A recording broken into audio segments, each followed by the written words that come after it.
Borodar from Wigan, a very good morning to you all. Another lunchtime kickoff for Wrexham today.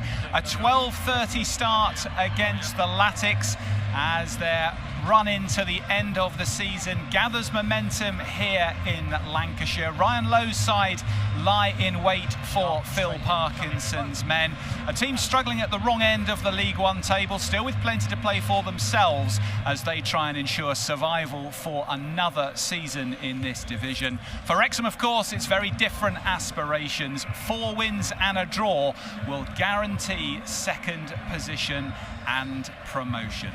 Mia Roberts and Andy Morrell will be alongside me as ever this afternoon, but I'm delighted to say we'll kick the programme off with a chance to catch up with the gaffer. Phil Parkinson is alongside me. Phil, great to see you. First of all, many congratulations on becoming March Manager of the Month for the division. You must be chuffed with the award. Yeah, very much so. It's always good to get awards. You never take them lightly, and yeah, it's a good team effort, and it sets us up for the final run-in.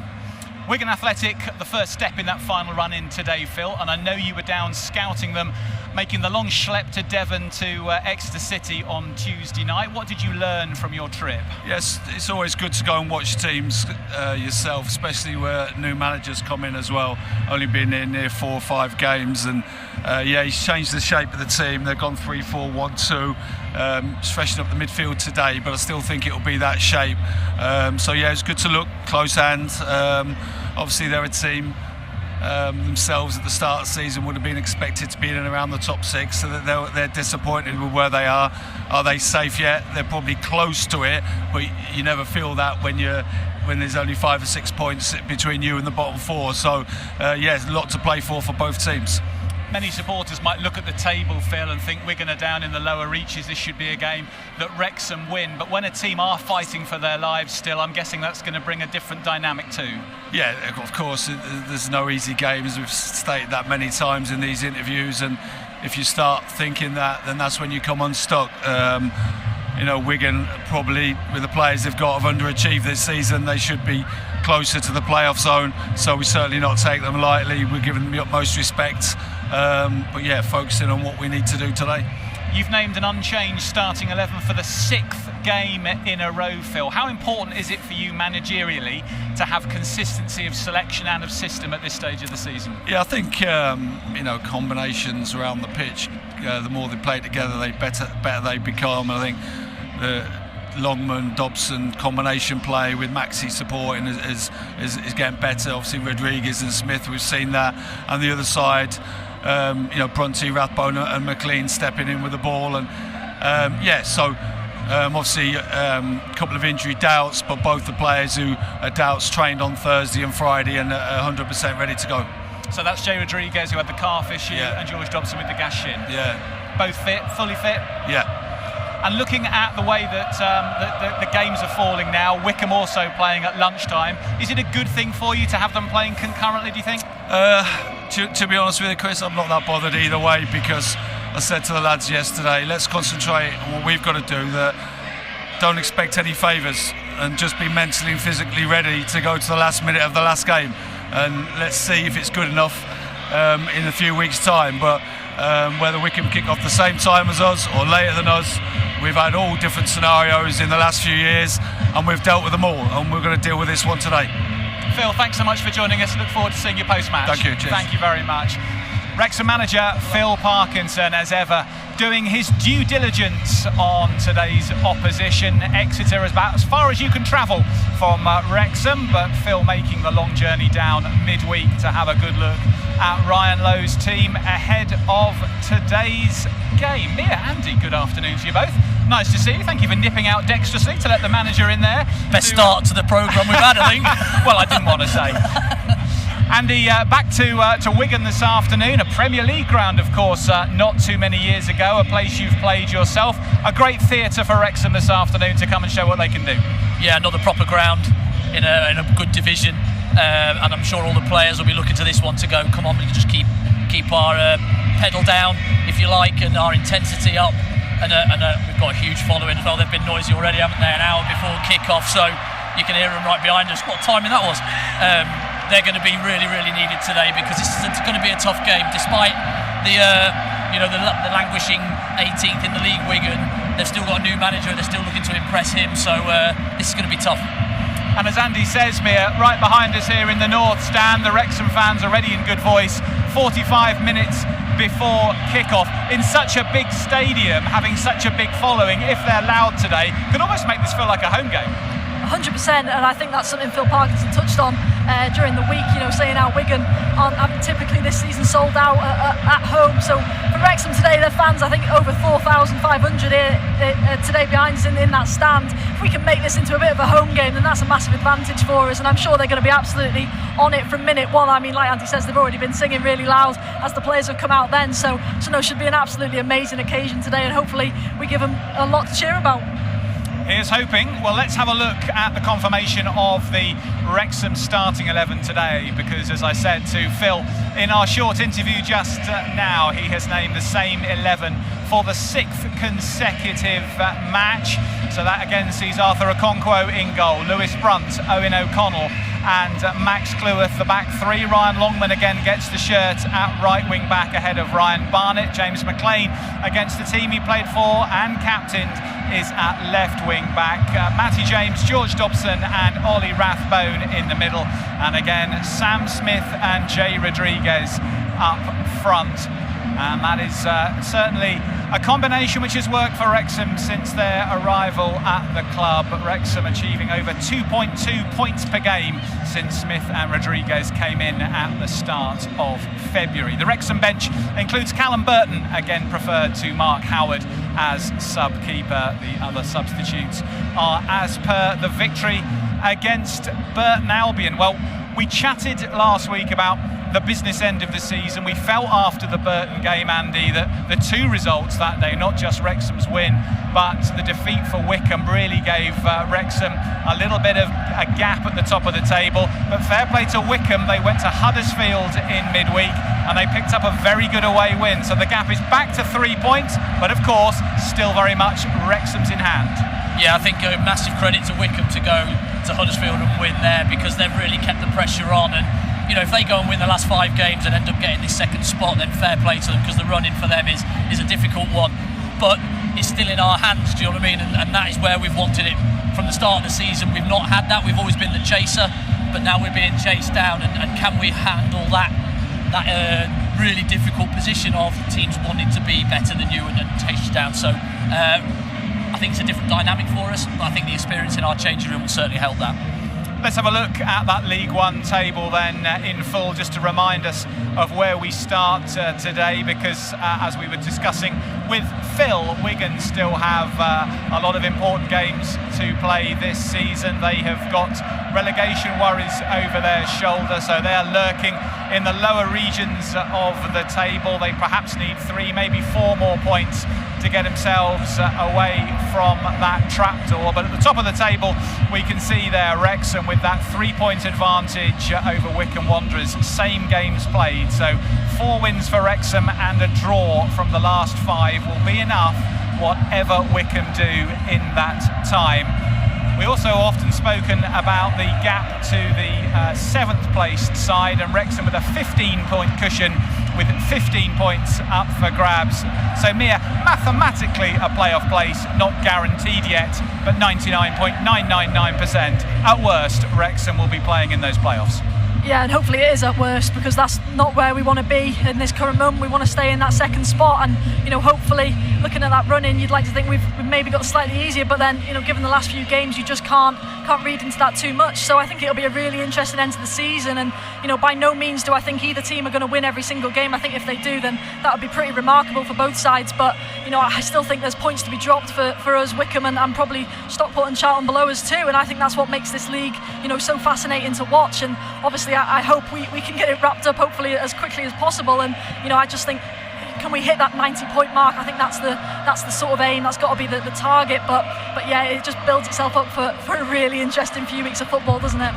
Absolutely does. And Wrexham, of course, if they win today, will go back to that big marker of 2 points a game. It will be 84 from 42, and generally over a season, if you can average 2 points a game, you are automatically promoted. We shall see. Charlton Athletic, of course, sitting there in 5th place are not out of it, and have got Wycombe and Wrexham both still to play.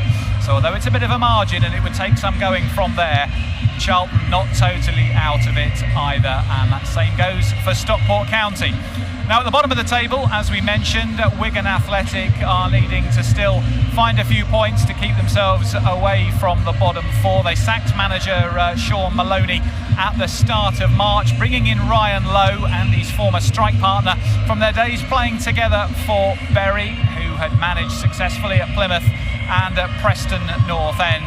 But Wigan, as you can see, in 18th place there. A couple of draws, Andy, for the Latics in the last couple of games. I'm sure that Ryan will think they're not quite safe yet. No, just speaking to him before, I did play with him at Bury, and he's confident that a win and a draw will probably be enough for his team. It's just finding that where that win comes from. I think he's got Shrewsbury and Burton still to play, so they'll probably be looking at those games. But they've also got Blackpool and a couple of toughies to come in there as well. So they're not done by any stretch of the imagination. He's looking for more performances and what players he's looking for that he may be able to move forward with into next season, maybe. Well, Ryan Lowe, of course, takes over a club who have a stadium and a pedigree in recent years, which is probably beyond League One. Wigan Athletic, of course, winners of the FA Cup, beating Manchester City in the final not too long ago, and had many seasons in the Premier League. With Dave Whelan, the man with the money behind this club, the JJB Sports empire, and then his own business, DW Sports, helping to build the ground that you're seeing on our graphic there. 25,000 capacity, built just before the millennium as Wigan moved from the quaint but dated Springfield Park to this fantastic facility, which sits roughly halfway between Liverpool and Manchester. And a quirky fact there on screen as well, that the first away team to win a match here were actually Wigan when they played Cambridge City in the FA Cup, and Cambridge City switching the match to this ground, meaning Wigan had to go into the away dressing rooms. But it's quite a theatre, Mia, isn't it? One that's got a bit of style to it, and certainly a ground that feels like it could operate at a higher level than this. Yeah, and that's what it was built for. You know, obviously that was the mission when Dave Whelan decided to put it through, and yeah, it's a brilliant little ground, or big ground really, isn't it? And you know, just looking at that stand behind us with all those Wrexham fans, that's a sight you absolutely love to see, and I'm sure they'll all be right up for it today, and it should be really noisy. So you know, I think hopefully this will be a really nice ground to come to, and one that we can look back in maybe a few weeks' time with a lot of happy memories from. Well, let's have a little look around the division and see what else is happening today.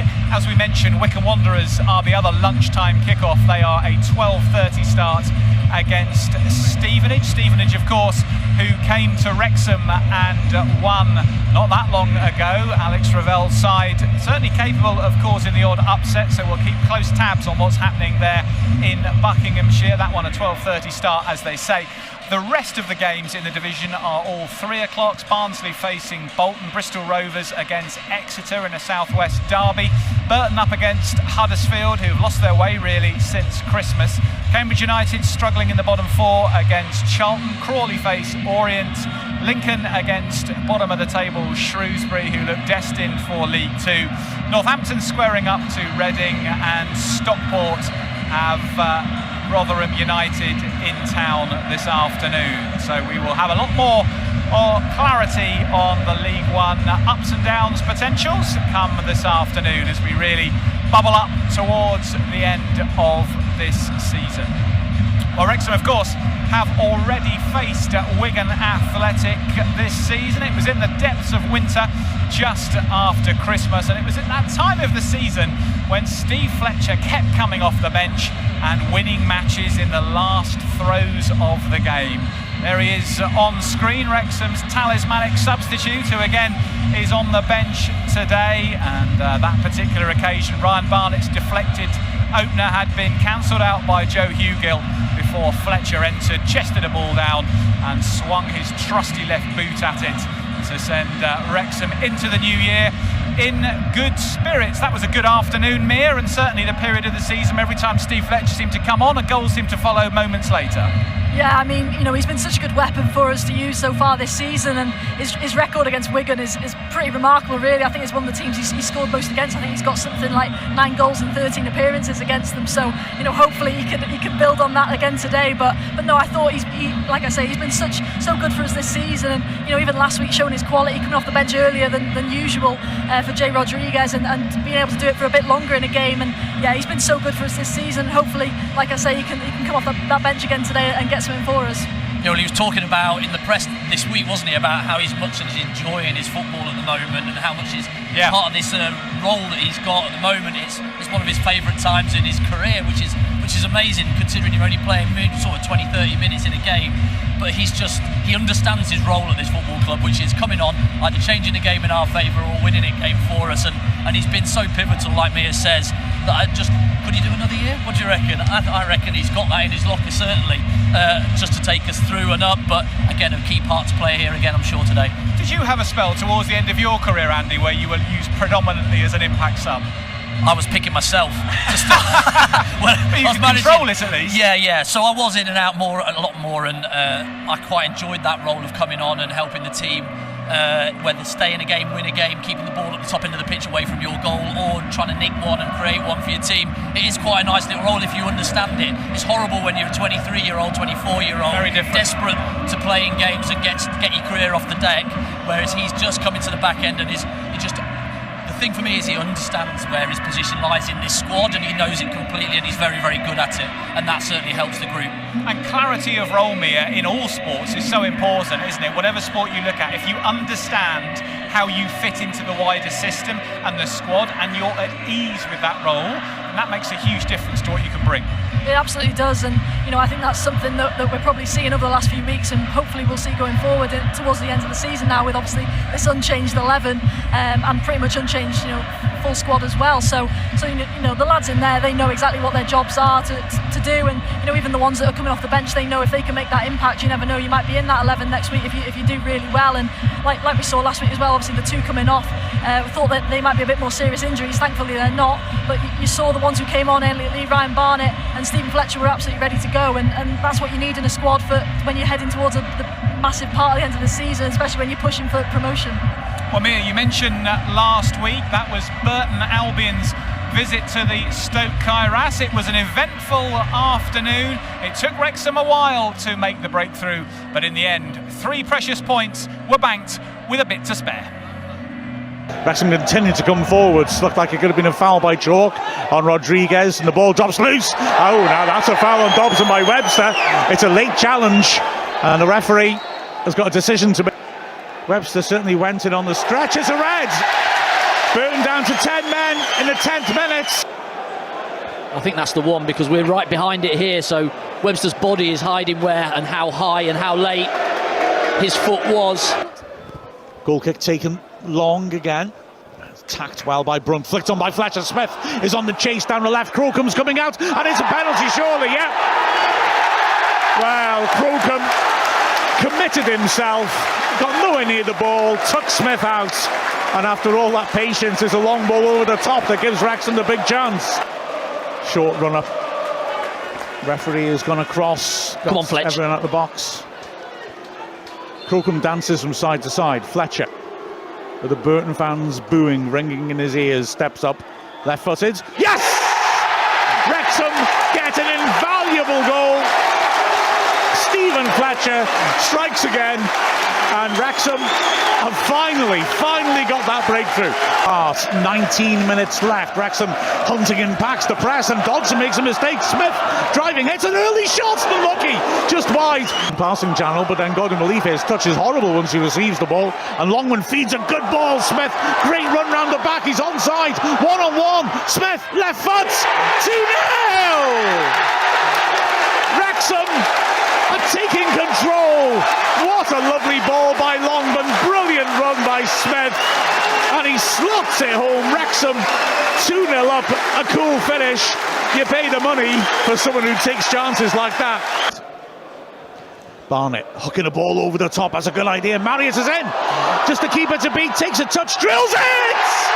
Marriott gets his first goal since his injury. And yeah, like you're saying, there's more goals in this, and Marriott's pace, they just can't deal with it, can they? Well, it's a brilliant ball by Barnett. Just spins it in around the channel early because the space is in behind them, and the two centre halves don't get it all wrong.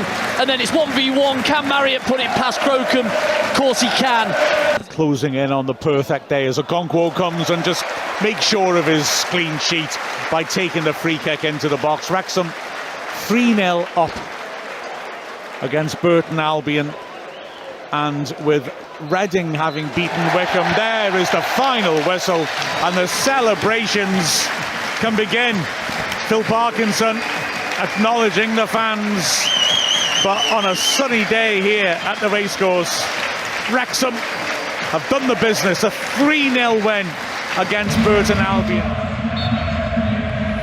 Victory over Burton Albion then last Saturday. Burton reduced to 10 men very early in that one, but it took Wrexham until the 70th minute to find a breakthrough with that Steve Fletcher penalty, but that changed the dynamic, and it was fairly easy streets from there for the last 20. A big roar at full time in front of co-chairman Ryan Reynolds, of course.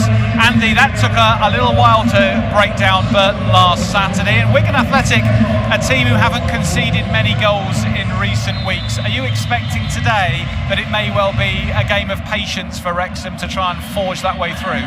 Yeah, I think so. I think the patience was the word that we used last week about moving Burton around. Their 10 men who sat in that low block. It was really the key to us eventually breaking the deadlock, was being patient with the football, and I think it's going to be today. Can we get possession of the football first and foremost in this game, try and dominate that a little bit, but then being patient, moving it from side to side, and then when we do get the opportunities to put it in the box, Longman, McLean, can they put it in with a bit of quality for the two front men? And I think if we can do that, then we've got a great chance of winning. That said, Mia, Wrexham have scored 7 now in their last 3 games. Goals were hard to come by for a number of weeks, as we say, and the games that were being won were often being beaten 1 by a single goal to 0.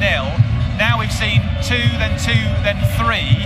Do you sense that the team is starting to open up a little bit more now? I think so, and I think part of it's confidence as well. Like, you know, we've seen now, obviously Phil stick to that same 11, and that only helps in confidence and chemistry, and everything sort of grows, and you just start to know your players better. Obviously with Sam Smith coming in, Ryan Longman coming in, Jay Rodriguez coming in, all brand new players in January. They can't gel straight away. I think we saw signs of it immediately, pretty much when they got put in. But you know, they're only getting better and better, and that's so impressive for us now going forward into these last few weeks. That we're in that position where they're getting so much stronger each week, week in, week out. So that we're in a really good position, and I think, you know, coming here today against a Wigan side who haven't scored many, I think they're the lowest scoring in the league. I think just 1 below Shrewsbury, which shows you why they are where they are, against obviously a Wrexham team that most clean sheets in the league because of that really good defence and Arthur in between the sticks. I think it's going to be a real tough task for them today, but hopefully, you know, it will be, and hopefully Wrexham can get some more in that back of the net. And also, Mia, from a Wigan perspective, Asgard was their key man earlier this season, the young Norwegian attacking midfielder. They lost him to Luton Town, so their main attacking threat from the first half of the season no longer at the club. Yeah, and he was a great player. I think he was one we really highlighted in the reverse fixture at Stoke Kairas, because, you know, I think he's a cut above this level for sure, and he's someone I would have loved to see in a Wrexham shirt, to be honest with you. Yeah, me too. But you know, absolutely, and I think, you know, it was a great coup for Luton, but no, obviously Wigan fans are absolutely devastated to see him go, and you know, maybe if he was still here, they'd be a bit further up that table, you know, knowing that they were probably safe by this point. And Andy, defensively, 7 clean sheets in the last 9, but beyond the clean sheets, the amount of times that Arthur Okonkwo generally gets extended in the game have been very few as well.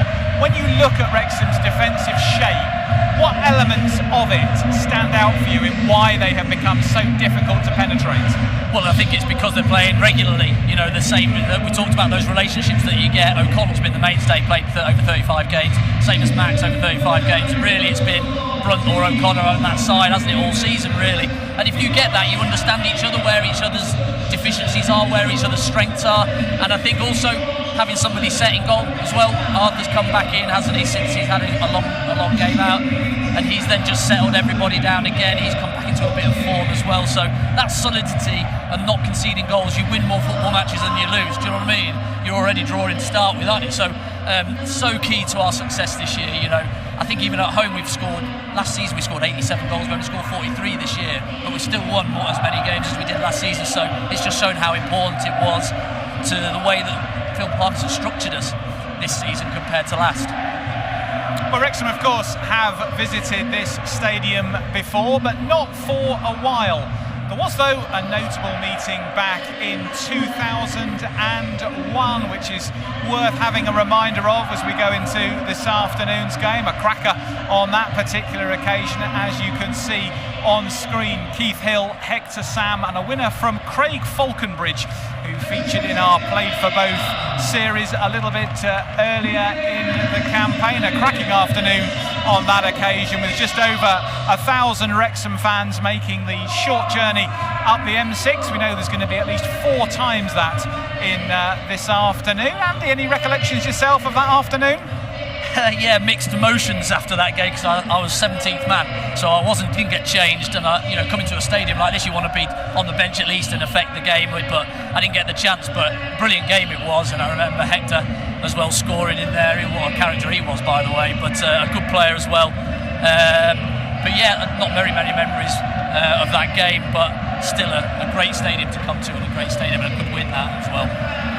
So a chance to look back at when Wrexham and Wigan locked horns in the past, and there have of course been a few players down the years who've represented both of these famous clubs.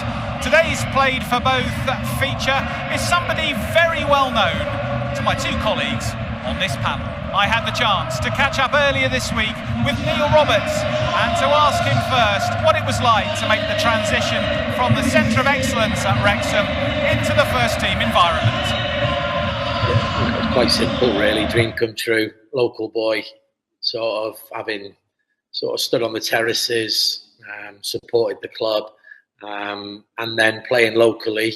It was a brilliant sort of setup then in terms of the youth leagues locally. There was lots of talent about. It was a little bit of a hotbed for young players getting opportunities with clubs, and thankfully it was sort of a bit of luck on my side. I think is that scored a few goals, and one of the scouts had been watching on that occasion, and I managed to get selected to become a member of the, as it was then, a centre of excellence. Coming into the first team environment though, Neil, having come through that centre of excellence, how daunting was it as you stepped into the dressing room for the first time? Your debut at home to Chesterfield in September '97, a place on the bench for you that day. What do you remember of it all? Yeah, it's a little bit blurry, to be honest with you. I think it was one of those that just the excitement takes over, the adrenaline, and having come through the ranks, and like I said, being a supporter, I knew where everybody was sitting in the stands in terms of friends and family. So, having them there to sort of see this opportunity for me was, was the start of like a really great time for me and my family as well. That 97-98 season was a good one for the club, Neil. Wrexham coming very close to what is now making the League One playoffs. It was called League Two in that era before a bit of rebranding. And you got off to a flying start. Your first full appearance, 2 goals banked in the trip to Carlisle in November '97. What do you remember of those? Well, I remember that game particularly well because it was my mum's birthday first and foremost. It was a surprise, in all honesty, to get the starting nod from Brian Flynn, but one I grabbed with both hands, I guess. And just being in and amongst such a sort of quality and quite a senior team. There were a couple of young lads in there, but lots of experienced pros, and obviously the likes of Brian Flynn, Kevin Reeves, and Joey Jones being on the bench to offer their words of encouragement and advice was sort of priceless for me. And it was something that I'll never forget and always stands with me as sort of that one key moment in my career where maybe I gained that little bit more confidence to think, oh, you know what, it is a possibility that I can get in and stay in the team, Well, you did more than get in and stay in the team, Neil. Your all-round play and your goals became a big feature of Wrexham life in the late 90s, and it earned you the chance to represent your country, making your debut at the racecourse in October 1999 against Switzerland, the first of 4 caps that you received for Wales. Tell us a bit about your experiences playing for the national team. Yeah, I mean, that was amazing. Again, similar to the Wrexham debut, it came out of the blue, a little bit unexpected, but Mark Hughes, the then manager, watched my under-21s game the night previous to the first team game, and invited me to come along and join up with the squad that evening. So obviously there was no hesitation in me jumping at that chance, and just to be in and around a squad of the quality and the personnel that they had at the time, you know, the likes of Ryan Giggs, Gary Speed, John Hartson, Craig Bellamy, Nathan Blake, Chris Coleman. You know, it was sort of littered with players that I'd looked on as a young sort of football fan at, and just going in and then getting to be part of it, and then getting my opportunity to come on at the racecourse ground. It's sort of, you know, it's things dreams are made of, really, and you know, similar to my Wrexham debut, it couldn't have gone any better, really. In that, you know, I had a good debut, I would say, and you know, I went on to be in a number of squads. I think I never really expected to be sort of first name on the team sheet or to start any games for Wales, because I was fully aware about levels, and I've always been quite honest in that respect, that I think sometimes just to be in and around a squad like that can give you just as much from training as anything else. So I always enjoyed my time away with Wales, and you know, picked up some great advice, some great friendships along the way as well. So loved my time with Wales. And your time and profile in the national squad, Neil, helped bring Wigan to your talents, and in the period around the millennium, February 2000, the bid came in, accepted by Wrexham, to take you to the new JJB Stadium, as it was called then, shortly after it had opened, for £450,000, a significant fee. How do you remember that series of events, and what was it like to make the transition to Wigan Athletic? Well, again, in terms of how it came about, it was a fairly sort of speedy process, because the numbers that were involved at that moment in time meant a hell of a lot to Wrexham as a football club commercially, and I think there was little hesitation in them maybe accepting that. That was something that was important to me to know that, because then it made my sort of discussions with Wigan a lot easier. So I found out late morning and travelled over to Wigan later on that day, after I'd had some time with the family to talk through it and what it meant and what it potentially could lead to. And then my time with Wigan was brilliant. I suffered a couple of injuries whilst I was there, but in the main, you know, I joined up to a club that, you know, I would say is not too dissimilar to Wrexham, especially at that time when Dave Whelan had put, you know, an awful lot of finance and support and infrastructure into the club, very similar to what we're going through at the moment. They had progressed a couple of promotions through the leagues, and they were destined to go onwards and upwards. And you know, I wanted to be part of that journey, and thankfully, I was part of the transition from what was, if you like, a smaller club with high hopes into what eventually became an established Premier League side for a number of years. So I'm hoping that Wrexham can, you know, replicate exactly their journey, and you know, an FA Cup final victory would be quite nice along the way. Just over 80 appearances for Wigan, Neil, and over 20 goals. Any particular matches or experiences stand out for you from the days with the Latics?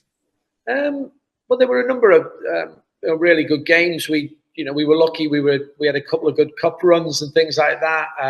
Manchester City, playing against them at the then JJB Stadium and beating them. I got the winning goal that night, and that was live on telly. So, you know, moments like that they'll always be with me because we've got the recordings at home and things. But yeah, I think in the main, winning promotion with them was something special up to the Championship, and then we were very, very unlucky. The following season in the Championship, we played West Ham last game of the season, and we needed to win to get into the playoffs. I'd scored. I came off in the 88th minute, and at that moment we were in the playoffs for the Premier League. And it was Brian Dean that came off the bench for West Ham and equalised with the last kick of the game. And it just shows you how sort of things can change and how fickle football is. So a couple of key moments there for me that sort of changed maybe my direction as well in terms of where I ended up as well. Former Wrexham and Wigan striker Neil Roberts joining us from his bar, Vault 33 in Wrexham, providing the backdrop for that interview that I did with Neil yesterday. Neil, a guy that you've met once or twice in your life. Mia, what do you remember of his time at Wigan, and perhaps your first chance of seeing your dad in action? Yeah, I can't say I remember too much, but I'm reliably informed that this was actually my first ever football match here at this stadium in October 2003 on my mum's birthday, actually. So it's a place that's quite special to my family, and I think you always have that. I'm sure you have that with obviously former clubs. Always have a little soft spot for them if things have obviously gone well, which thankfully they did for my dad here. So no, it's a brilliant club, isn't it? And yeah, I'm very happy to say that there's a good connection still there with my family today. He's in the away end, isn't he? Yeah, he's somewhere in there. So yeah, he'll be singing along right now. So hopefully he's going to have a good day, I think, today. Well, it looks like the Wrexham fans are already enjoying themselves. We've got a bit of Gala Free From Desire, which I'm sure you're picking up in our microphones. If you ever watch Sunderland Till I Die on Netflix, Will Grigg's On Fire was the famous song that the Wigan fans made their own when Will Grigg was their star striker here. Will Grigg then signed for Sunderland, didn't do quite so well there, but this song certainly had a bit of a revival from that show. Andy, you enjoyed playing with Neil, of course, in the late 90s up top for Wrexham. Yeah, that's right. He was one of the first people I met when I first came into the football club. He made me feel really welcome. He was one of the best characters around the changing rooms and around it, off the pitch. And then on the pitch, I was just in awe, really, because I just kept trying to learn as much as I could off him and the other strikers that we had at the time. And it just really helped in embed and around and understand what it took to be a professional footballer. Neil Roberts then played for both feature this week as he reflects on his time at Wrexham and then his time here at Wigan after a £450,000 move. Very big money, especially then. Let's have a reflection then on how these two teams have fared against each other in previous years. It has been a while since they've met, but historically Wigan have generally had the better record, as you can see on screen. 11 wins for the Latics, 6 for Wrexham and 9 games drawn. This afternoon though, Mia, coming into this one as we just build up in the final moments before the teams run out, Wrexham will start as firm favourites. Yeah, they should do, and I think Wigan winless in their last 5 league games, but last few, to be fair, they have been away from home, so I think they'll have a bit more licence to push forward a bit more today, and hopefully we've got enough to stifle that. But it should be a brilliant game, and hopefully kicking towards them, whether it's in the first or second half, they should hopefully suck that ball into the back of the net for us. Andy, you had a chance to catch up with Ryan Lowe, your old strike partner at Bury pre-match, now the manager at Wigan. 6 weeks in, he'll have the chance now to have a proper look at this squad and start to put his own stamp on it, and his managerial record is very strong at this level. Yeah, I think he's changed a little bit of a formation, changed since he's come in. He's only come in on his own, he's not brought any backroom staff in, he's come in to see what there is here already at the club. He says it's a brilliant behind-the-scenes community feel to the football club. They've obviously got a bit of money in from the Asgard deal, so I think they'll look to spend that in the summer and really back him in the summer. So he's just working out at the moment, and it's a bit of a free hit tonight. I think he's not really expecting anything this afternoon, so he can just go out and play, and they can play free. And can those players show him that they're capable of playing at this level maybe next season and taking the team forward? Andy and Mia will be heading off to commentary very shortly. If you've not sorted out your iFollow pass for today, head to wrexhamafc.co.uk/live you'll see all the options for audio and video.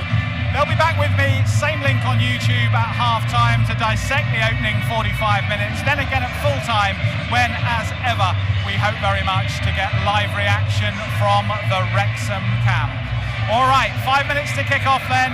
Match number 42 for Wrexham. 5 games from home. Is this to be another 3 points banked on the relatively local schlep to Wigan Athletic? We'll know more around about 50 minutes time at half time. We hope very much that you'll join us then. Bye for now.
Welcome back to the Brick Community Stadium. It's half-time here and it's Wigan Athletic 0, Wrexham 0. In truth, the home side have been much the better team in the opening 45 minutes. It took a long time for Wrexham to really throw a punch, and pressure on the goal of Sam Tickle has been very limited from a Wrexham point of view. Ryan Loadside on the front foot from the start, really. Arthur Okonkwo hasn't been seriously extended, but there have been a number of opportunities for shots from dangerous places. Will Aimson putting his one just wide. Asamoah Jr. also going close, and a Dale Taylor shot was blocked by Ollie Rathbone. Wrexham struggling really to obtain control in the middle of the park and give any sort of service to Sam Smith, and nearest they've come to really creating a chance was 3 minutes before the interval when a George Dobson shot from distance after good initial work from Ollie Rathbone cleared the crossbar. Andy Morell and Mia Roberts have been presiding over this one. Andy, how have you seen the opening half? A bit frustrating more than anything. I thought we started quite well the first 5-10 minutes, and then we've just sort of set off, and Wigan have really grown into the game, and they're first to the ball, they're a bit quicker than us. And it's been a bit disappointing that last bit, because we've been playing, our long balls have been really poor, the quality on them have been really poor, and it's been skidding through and through to the goalkeeper. So just have to look at that a little bit more. But we've had 0 crosses from Longman in that half, and that's really unlike him. We've had a couple from McLean, but coming back onto his weaker foot. But really we haven't created anything, we've not been able to move the ball quickly and in that central area. Wigan have done quite a good job on us, to be fair, and they've looked quite dangerous going forward as well. So a lot to talk about in that changing room, I'm sure, but I'm sure they'll iron it out and then get back on the front foot in the second half. Mia, what do you think Ryan Lowe's team are doing that is causing Phil Parkinson's side so many problems? Because in the middle of the park, they look quicker to it, quicker of thought, quicker of movement. I think a big part of it's probably bravery for me. I think they've been quite brave in when they go forward, you know, them making those runs in behind, and you know, I think someone like Dale Taylor and Asamoah up top for them, the front two have been really good in that first half, and really not making Owen O'Connell's job very easy at all. So just watch your back, Chris. So that's been really positive for them. And I think when we look at how Wrexham play, when we look at someone like Lewis Brunt or Max Cleworth on the opposite side, we've made sure that when they step forward, Wigan have made sure when they step forward, that's where Asamoah and Dale Taylor are really looking to penetrate us, and they've done that really well in that first half. And I think even when you look at the midfield, like I say, that bit of bravery to step forward and really has really caused us problems at times. And I think Weir is sticking on Matty James really well, and that's making him, he's not allowing him to be that outlet for Wrexham at all. So we're not able to get on the ball really, and they've just made it really hard for us, I think, in that first half. Yeah, and on the transitions, I think they break and spring really quickly. Once they get the ball back, they're really positive with it, and we can't sort of live with that. We had the ball into Smith's feet maybe once with a bit of quality, and we haven't had anybody go off the front of him then to go and then add to our attacks. It's sort of left up to him, and I think that's a bit harsh, because what can he do with that when he's got three centre halves around him? We need to really be a similar idea. When we get a good quality pass into our strikers, then be brave. Can Dobson get past our strikers? Can Rathbone do the same? And can then we get the ball out wide and get those 1v1 situations? Looking at those stats there, Andy, 55% Wrexham possession if you round it up. It actually surprised me, because it doesn't feel like Wrexham have had 55% of the ball. No, and I think, we've had it maybe right at this end of the pitch, and whereas we want it more in the middle third and at the top end. I think Wigan have used the ball a little bit better than us, and that's something they definitely need to iron out in that second half. Can we get Matty James on the ball? And if it's not him, does he run out and Dobson come in? And just a few more rotations there to get them on the ball to then go and spring our attacks. The context was different last year, Mia, because Burton were down to 10 men early, but Phil was brave in introducing Elliot Lee and Ryan Barnett at half-time. Do you think we might see a change at the interval, or do you think he's going to let it run a little bit into the second period? No, I imagine he'll let it go, to the sort of usual time that we sort of have seen those substitutions this year, which has worked for us so far this season, really. But I think it's a game that you look at someone like Elliot Lee and you think, he could maybe be that difference in that midfield. I just think so far we've just been a bit too, almost making those decisions a bit too panicky, or not making the right decision, I should say. Predictable for me. Yeah, very predictable. Just on the turn, immediately looking to go long, and that makes it really hard for Jay Rodriguez and Sam Smith up top, constantly chasing those balls. Sometimes the runs they haven't even made because they're literally just on flat-footed, not ready, not expecting them balls over the top. So I think he'll probably leave it a little while, and then we could see someone like Ryan Barnett, Elliot Lee, and probably Stephen Fletcher. Just looking at those statistics, Andy, Wrexham 25 clearances in the first half compared to Wigan's 9 as we look on screen there, and I think that shows you just how much pressure there has been in the final third for Wrexham to deal with. Yeah, and a lot of passes have come through that we've had to end up getting across and clearing. One of our, if Cleworth goes in, O'Connell's got to come across and sweep up, and he's had to do that really well, because Taylor is finding those spaces in down the side in Asamoah, and he's having to deal with them. We're on the back foot all the time. I think we've lost our bit of composure for one a little bit, but we were on to those second balls and we were winning those first balls in that first 10 minutes, and we just haven't done that in that last half an hour. Well, we know, of course, Wycombe Wanderers are also in action this lunchtime, a 12:30 kickoff for the Chairboys. They are at home to Stevenage today, and the half-time latest in that game, as we'll see on screen now, is that it is also all square down there at Adams Park. Wycombe 0, Stevenage 0. So Wrexham at the moment still as they were in terms of the gap to Wycombe between second and third places. We'll keep a close eye, of course, through the second half on how things develop in that game in Buckinghamshire, but all square down there as well. Just a quick shout out to Richie's Walk and Talk. We've got a large group of Wrexham fans who have walked to Wigan this afternoon, 49 miles that is. It is a fair old wander, but they've all made it safely. I saw them just before the kick-off, so many congratulations to all those from Richie's Walk and Talk who have made the long walk today to see this game. I hope they're rewarded with a better Wrexham performance in the second half, because we have seen this quite often this season, haven't we, where Wrexham perhaps haven't been in top gear in the first half, and then a few well-chosen words from Phil Parkinson, a bit of a tweak here and there, and then often Wrexham have lifted performance and more than often prevailed in the end. So I think hope yet, Mia, that Wrexham might turn this one round and give a very different account of themselves in the second 45.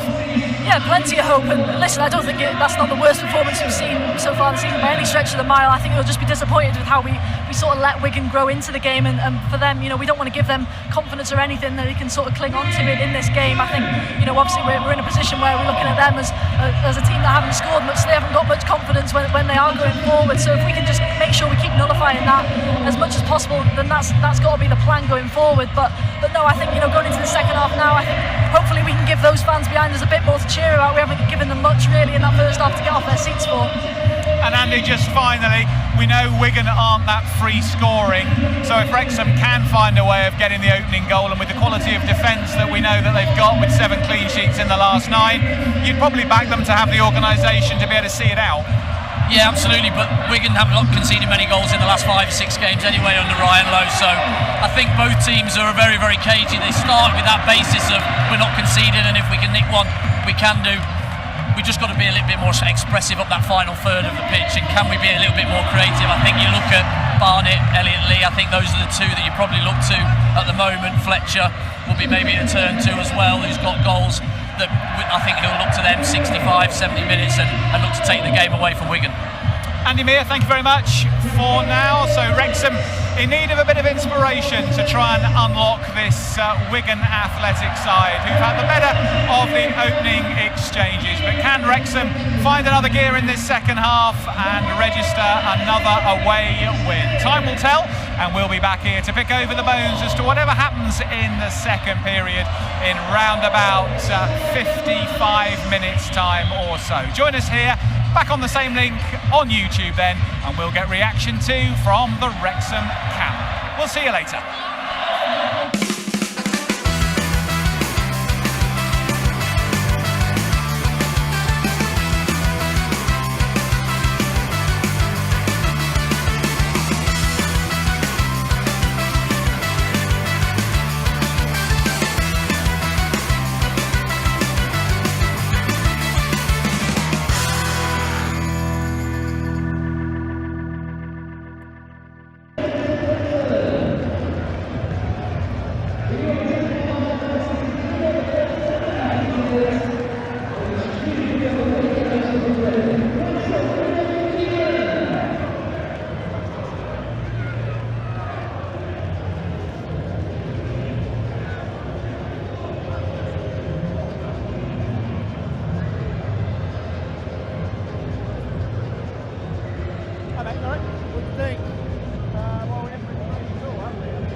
Substitution for Wrexham 26, Fletcher, replacing 15, John Dobson, and number 38, Anthony, replacing 16, WREXHAM.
Welcome back to the Brick Community Stadium where it's finished.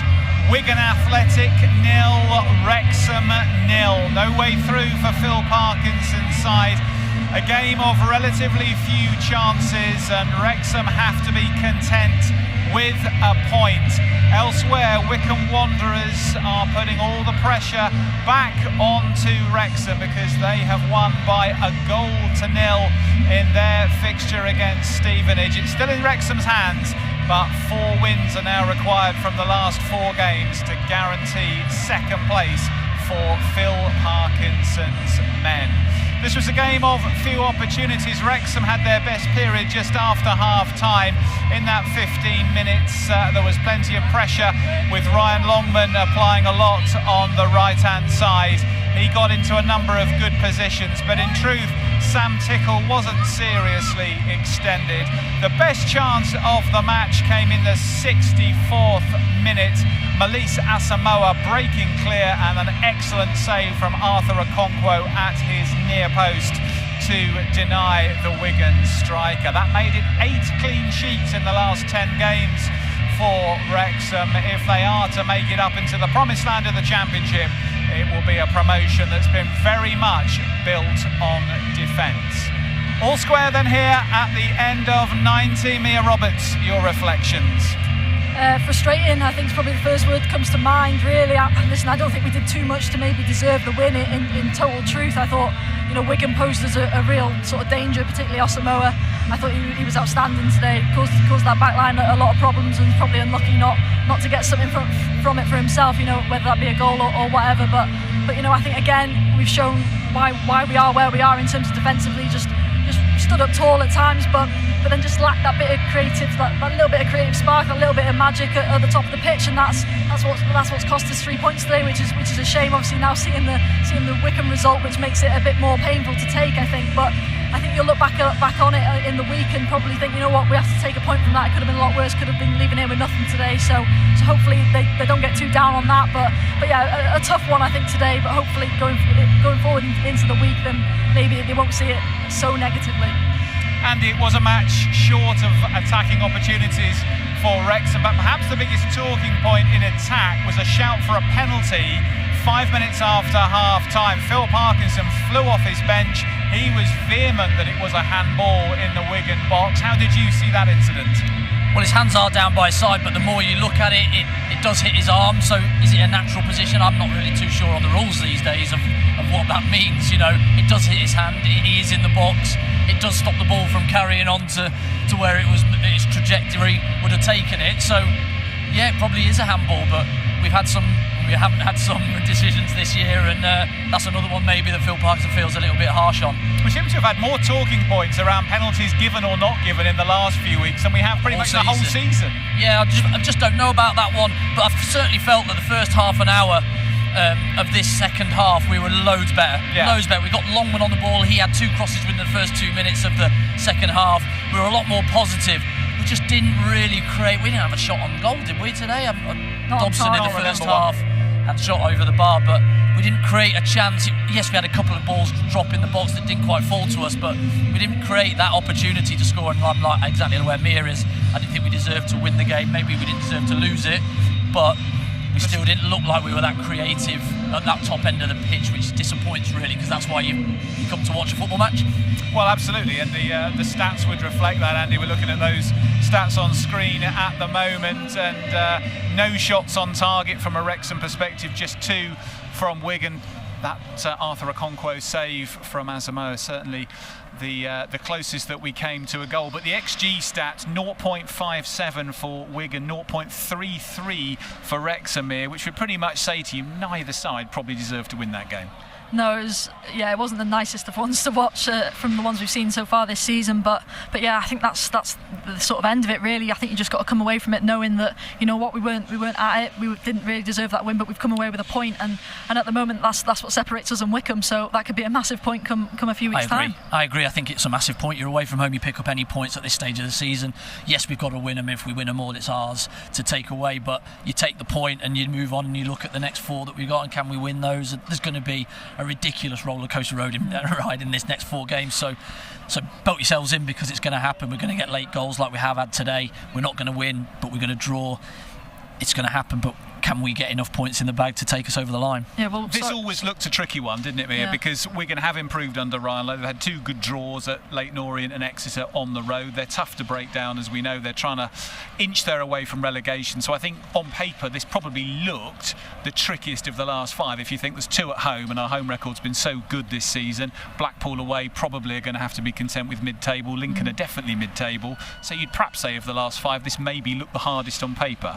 Yeah, I don't know. I think it's really hard to judge games at the moment. I mean, obviously we sort of came into this thinking Wigan are relatively safe, but that's a massive point for them to pretty much confirm that. I think now what they need, another maybe 3 from the rest of the games, and they're pretty much fine. So that's a massive point for them, and they would have been right up for this. Obviously playing for Ryan Lowe, relatively obviously new manager here. I think they'll be thinking about next season. These players out there, that's what they'll be thinking in their minds coming into this game, and what is a big game as well. So no, I think the next few weeks are really interesting. I think obviously Bristol Rovers, another team, probably still don't feel too safe, but have been really poor away from home. So you'd like to think obviously we've got a big advantage there. But then going then on to the Monday against Blackpool, a team in real good form under Steve Bruce. So I think that's another real tough game. So you've just got to hope now we pick up more points than Wickham, and that's all you've got to do really. But no, I think there'll be a lot of frustration coming out of camp today. But I think you've like we said, you've got to look at it as a point gained rather than 2 dropped. I think you've got to look at Wigan as well, and I think they've defended really well today. Despite our lack of creativity probably in that final third, I think they dealt with Longman okay for the majority of the game. They certainly looked after Rodriguez and Smith really well, the back 3, and any crosses that did get past their wide ones they dealt with and headed out of the box. We didn't get first contact on any, so sometimes you have to give credit to, there has been a bit of a change here, and they are improving. They're maybe not scoring goals freely as they would like, but they've certainly stopped goals going in the other end. Let's have a reminder of the other matches going on today, and have a look at where those 2 lunchtime kickoff results have left the League One table. So we'll start first and foremost by confirmation at the top of the screen there of this result, and also the one at Adams Park, that late 91st minute winner, certainly giving renewed momentum to Wycombe Wanderers. Just a few days ago, people were looking at the table and saying, Wycombe have got to go to Huddersfield, they've got to win. Looks like there's a bit of clear water now between Wrexham and their rivals from Buckinghamshire, but back-to-back wins from Michael Dodds' side. They don't tend to score too many, but as we know at Wrexham, as long as you can nick a 1-0, that's worth the same amount of points as beating a team 5-0. So they've done it again with that victory. The important point is that the 2 next to Wrexham and the 3 next to Wycombe at the moment, we're still in our hands. It's not lost today. We haven't, because of them winning and us drawing. Nothing's changed. It's still in our capable hands of can we get the rest of the season done and stay in that second spot. Simple as that. Yeah, we said before kick-off the mission for Wrexham was 4 wins and a draw for the remaining 5 games. Well, that's the draw ticked off, but as you can see in that table there, it's a 1-point difference between Wrexham and Wycombe. Wycombe with a slightly better goal difference. That may yet or may not be of salience come the end of the season, but Wrexham still with that 1-point advantage, as Andy says, sitting in second spot with 4 games to go. And we do know that Wycombe's last 4, certainly on paper, look very tough indeed in terms of the positions of the teams that they will be facing. Of course, a round of games to still play this afternoon. That will change the look of the table by the time we get to 5 o'clock in the UK this evening.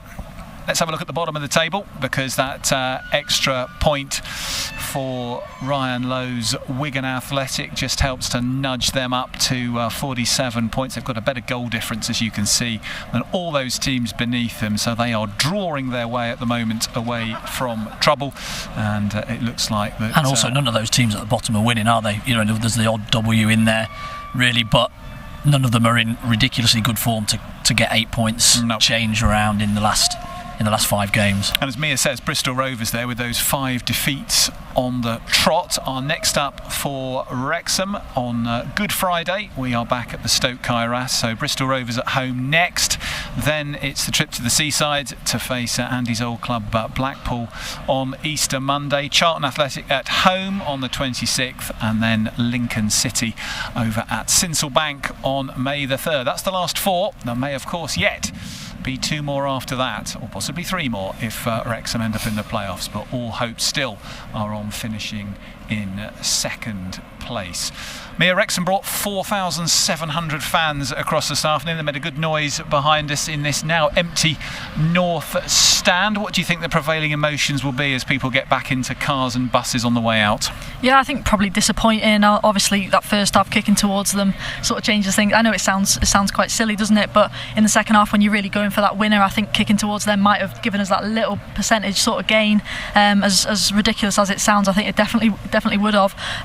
But no, I think they will be disappointed with that. Not to see a shot on target. It's really frustrating, and for the quality we've got on that pitch, you sort of come to expect that at the moment. But like Andy says, you've got to give full credit to Wigan for how they put themselves out today. And I thought Ryan Lowe, he's pretty much hit the nail on the head with how he's put his team out there today. And they've, fair play to them, not much to play for today. They've given absolutely everything and made sure they get something from this game and frustrate Wrexham as much as possible. Yeah, I think they were in great voice before. We were talking about an hour 45, and we didn't really give them anything to get their teeth into in that first half. Credit again to Wigan that quieted them down a little bit, and then second half where we did get that momentum, we just didn't really have that final ball or that final pass to break them down. I felt in the second half, as you've been saying, Andy, Ryan Longman was really upping his game. He couldn't get into it in the first half, but most good things were coming down the right hand side in that first 15 minutes of the second half. I felt almost we lost a bit when the substitutions were made, because it was the usual approach, which was to withdraw McLean, switch Longman to the left and bring Barnett on the right. But because Longman was getting such joy against Robinson, I felt that some of the attacking intent that we'd seen, even if it hadn't led to clear chances in the first 15 minutes of the second half, was kind of negated a little bit. Yeah, well, if anything was going to come for Wrexham today, it was going to go through Longman in that second half. He was electric at times, going past his man. Just didn't quite, the final ball didn't quite pick out one of our players, unfortunately. And like you say, though, when we did change it, listen, the subs have made brilliant changes over the past season. So, it's credit to, we make the changes and hope that it works again. Maybe today it just didn't quite work as well as it has done in the past couple of games. But, changing over Longman, maybe you could have gone Barnett on that left-hand side just to change it up a little bit instead of McLean. But it is one of those things. I'm sure Phil will be pondering that over tonight's tea and maybe a pint, that he could have changed it a little bit. Maybe could have changed the midfield a bit earlier or something. I don't know. Unchanged side, as we said, Mia, today, and the unbeaten run continues to 6 games. But of course, as from now onwards, particularly if Wycombe keep up their renewed burst of form, it's going to take wins, not draws, to get Wrexham over the line. How tempted do you think Phil might be to make the slight tweak here or there come Good Friday against Bristol Rovers? Yeah, I think there'll be a little bit of temptation, after like we talked about not really creating too much. But then, I'd be very surprised if he does actually change it. I think, I think you'd have to see a lot of a much worse performance than that for him to make those significant changes to the starting 11. But I think those players are definitely maybe knocking on that door, maybe a bit louder than they were the last few weeks, especially after the performances they put in at Burton last Saturday, when they came off the bench and played that a little bit longer. The likes of Elliot Lee and Stephen Fletcher, particularly up top.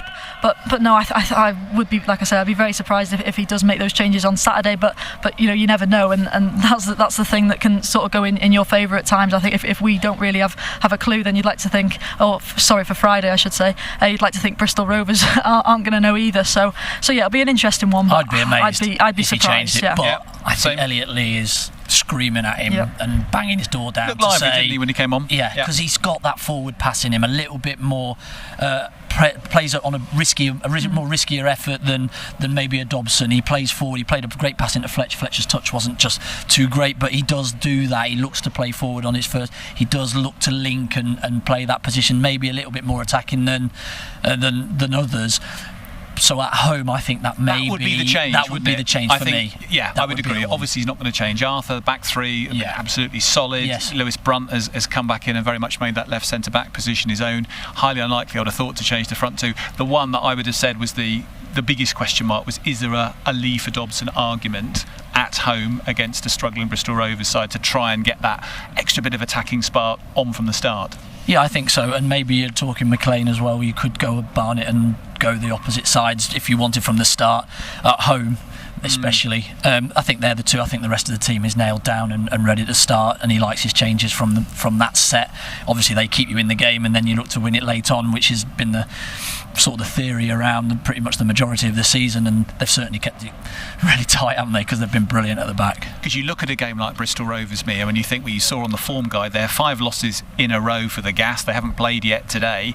If they lose again today, come to Wrexham, big home crowd, and Wrexham get on the front foot early and get ahead, you'd have to say, well, Bristol Rovers' heads are going to go down. It's a long road back, isn't it? So do you go hard to try and put away a vulnerable opponent in the first part of a game rather than sort of feel them out a bit?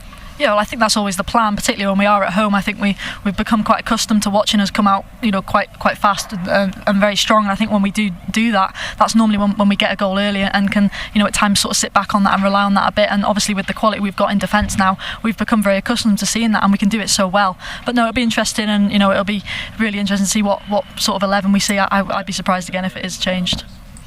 Excellent. Thank you very much, Mia. Phil is here to come in for a chat. Thank you very much, Phil, for making time. Phil, did you think either side did enough to win that today? Probably not. Yeah, to answer the question, probably not. What were your overall reflections on your team's performance? I thought we started well, had good control in the game, and then we had too many sloppy moments, which kind of gave them encouragement and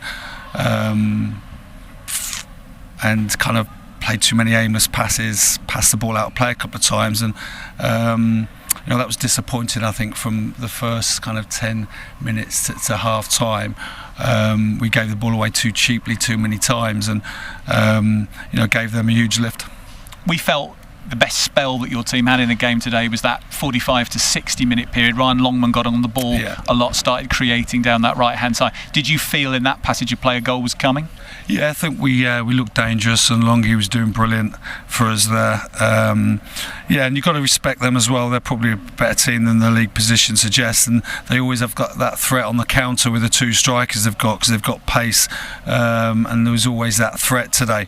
It certainly wasn't our best performance. However, it's another important point as well. We've got 4 games to go, and we're still in second place. We'd loved it to have been 3 points, but if you can't win, you make sure you don't get beat. In the 50th minute, a big shout for a penalty for handball. I saw your reaction to it, so I think I perhaps know the answer to this next question, but did you think you were denied a penalty there? Well, I've seen it back, and obviously the bench behind me watch it, have a rerun. It's a clear penalty. And the ref didn't have too many decisions to make, but the one contentious one, really, I feel he's got to have a good look at that. Looking across the 90 minutes, Phil, which aspects of the performance pleased you today? I thought we stuck in there, when it's not going your way sometimes, and the quality of the plays not what it needs to be. You've got to defend set plays well, you've got to be switched on, you've got to keep doing your job out of possession, and in general, apart from a couple of breakaways, one from our corner, we did that. I think, but it's a good opportunity for us to reassess things this week, because there was just certain parts of our performance, for some reason we weren't quite where we needed to be for long enough periods in the game to have gone on to win it. You mentioned Wigan's danger on the break, and just after the hour, a key save from Asamoah from Arthur Okonkwo at his near post. I think again showing Phil the quality that he brings, and how he's been such a key part of this tremendous run of clean sheets that you've had. Yeah, exactly. It was a bad moment for us, really, because we had a corner and we gave it away, but Arthur was tremendous. He's an imposing figure in those situations, and made a key save. We said before coming into this game, Phil, you needed 4 wins and a draw to guarantee second spot. Now it's straightforward. It's 4 straight wins off the reel. In some ways, does that make it mentally a little bit clearer for everybody? I'm not sure about that. We'd much prefer to be stood here with an extra 2 points and Wycombe not to have scored. But last week the shoe was on the other foot, and as we all know, there's twists and turns along the way in any season, and this is another one today. But I just feel that throughout the month of March and the February, all the away games we've had and the imbalance we've had, to come into this position with 4 games left and still be a point clear in second is a fantastic position to be in, and I'm looking forward to seeing us build on that over Easter. and the unbeaten run up to 6 games, and the chance now to get back to the Stoke Kairas on Good Friday, get the crowd going, and the run-in starts again. Yeah, that's right. It's could be an important point today, and there's always an element of disappointment when you haven't got all 3, but we probably didn't do enough. Phil, thanks so much for joining us. Thank you very much indeed. Wrexham manager Phil Parkinson, as honest as ever in his objective assessment today, feeling that probably neither side quite did enough to win this game. Well, Phil, clearly there, Andy has had a look back at that penalty incident, and he's even more sure than he was at the time that Wrexham would deny one today. Yeah, I think he's biting his lip a little bit there, because you can get yourself into a lot of trouble if you say what you're really thinking. Obviously he's seen it back, we've seen it back a little bit, haven't we, just off the highlights that we get to see. It does hit his arm. He is close, though, it is close to his body, but you get some sometimes and you don't get them other times, and yeah, he'll be disappointed. I think he's more disappointed as the performance. You can tell his frustrations in the way that he's talking to you, Chris, because he shows it that they've not been at their best today, they've not been good enough today to win the game, and that'll be the more frustrating thing for him rather than the penalty. Mia, how do you think he'll change the training rhythm now up till Friday, because it's one day less in the schedule? Will there be a slight alteration, do you think, on how the team prepare? I don't think so, really. I mean, there'll obviously be a little bit less intensity as we get closer to that Friday, obviously with there being one less day to prepare, but no, I think obviously they'll have a look over at this game, and probably for not too long maybe. I think they'll already know when they get in that dressing room what didn't go well in terms of going forward. In particular, I think defensively there weren't too many problems. I think to be fair, Wigan started quite well in that first half and caused us a few issues, but then from then on there wasn't too many moments, only from Asamoah really, when he got on the ball and used his pace, that he causes any real issue. So I think they'll be fully aware, and now they've just got to look into Bristol Rovers a bit more and see if there's anywhere that they could cause us problems. But hopefully we can kind of get that one over the line and hopefully get 3 points on Good Friday. But no, it's going to be a sort of fascinating, another week really ahead now, isn't it, of preparation. I think it'll be interesting to see. I mean, we've already touched on it. I don't think there will be changes, but Elliot Lee, like we said, he's the one who for me could be the one who comes in and changes it, because he's that different sort of player. Managers work back from games, so if your day off is a Wednesday on a normal week, they'll just bring that to Tuesday. They'll have the 2 days training. Players like routine and normality, and so they'll just bring it back. So they'll just have the day instead of a Monday Tuesday training. They'll just maybe ditch one of those, and it will just go to a Monday Tuesday off, Wednesday Thursday train like normal prep, and then Friday the game. So not really much of a difference, but there'll certainly be a look, and towards Sunday as well, how they work that. Monday, sorry, yeah. So Saturday, Sunday, are they off for a day, or do they come in both days for recovery? They'll all be looking at it. That'll be prepped already about 3 or 4 weeks ago, I would have thought. Well, let's have a quick look ahead to the Good Friday fixtures, because as we mentioned, Wrexham back at the Stoke Kairas against Bristol Rovers. That's a 3 o'clock kickoff on Good Friday. Wrexham will then head to Blackpool on Easter Monday. But here are the Good Friday fixtures, and there is Wycombe's trip to Bolton Wanderers, which never an easy place to go, and Bolton desperate to make their way into the playoffs. They are a tricky team, a little bit inconsistent this season, but they are going to be a stiff test for Michael Dodds' side. So that's a trip for Wycombe to Bolton. Charlton Athletic, if they win today, still just about in the conversation. They're at home to Northampton Town, and Stockport County, the other team of interest, travelling to Peterborough, who are pretty much safe thanks to Darren Ferguson's guidance, away from danger. So that's all ahead on Good Friday. 3 o'clock kickoffs those, and of course we will be there at the Stoke Kairas with Matchday Live. Mia, I think we're pretty much done and dusted here at the Brick Community Stadium. As Wrexham get on that bus and on the way home, do you think when they've had a chance to reflect a little bit, the view will be, actually, that's not the worst result in the world, or do you think there'll be this sense of frustration that they just didn't find the gear that they know they can today? I think that there'll be a bit of both, to be perfectly honest with you. I think that they're football professionals, that they'll be frustrated that they haven't come away here with more, especially given the quality that'll be on that bus, going home thinking we could have given maybe a little bit more today, but at the same time we've touched on it. I thought Wigan put a really good account out for themselves, especially defensively, shown why they haven't conceded too many this year, and probably shown why they should be a bit further up that table, like Phil Parkinson alluded to.